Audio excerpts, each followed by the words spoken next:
আসসালামু আলাইকুম, সবাইকে স্বাগত জানাচ্ছি ইসরাফিল কিচেনের আরো একটি নতুন ভিডিওতে। তো বেশ কিছুদিন অসুস্থ থাকার কারণে গত কয়েকটা দিন ধরে ভিডিও দেওয়া হয় নাই। আপনাদের দোয়া এবং আল্লাহর রহমতে আবারও আল্লাহ সুস্থতা দান করেছে, এজন্য আজকে আবার রান্নার ভিডিও নিয়ে হাজির হয়েছি। তো আজকে আমাদের রেসিপি হচ্ছে বাঙালির ঐতিহ্যবাহী এবং প্রত্যেকটা বাঙালিরই অনেক পছন্দের সরিষা ইলিশ। কড়াই গরম হয়ে গেছে, এখন আমরা সরিষার তেল দিয়ে দেবো। ফোড়নে শুধুমাত্র কালো জিরা দেবো, কালারের জন্য একটু হলুদ গুঁড়ো, ঝালের জন্য কাঁচামরিচ। অনেকেই কাঁচামরিচ খেতে দেয়, কিন্তু আমি 8টা কাঁচামরিচ দিয়ে শুধুমাত্র দিয়ে একটা তারিখ দিয়ে দেবো। লবণ, এখন সরিষা বাটা, পানি।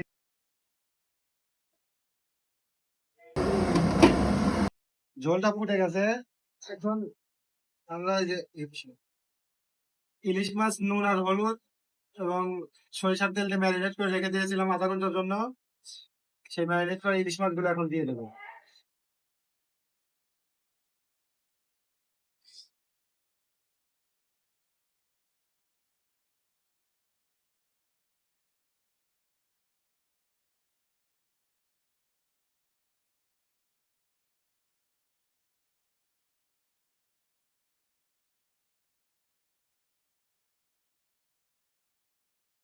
সরিষা ইলিশ রান্না করার জন্য চুলার হিটটা অবশ্যই লো ফ্লেমে রাখতে হবে, অলওয়েজ। ঢেকে দেবো 10 মিনিটের জন্য।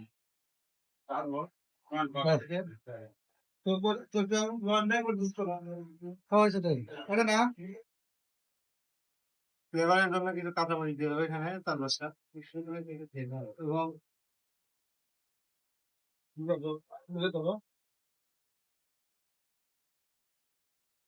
উপর দিয়ে কাঁচা সরিষার তেল দিয়ে দেবো।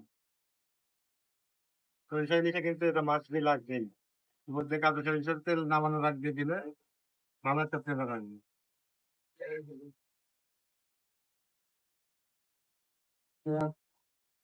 2 মিনিটের জন্য ঢেকে দেবো এবং 2 মিনিট পরে নামিয়ে নিই।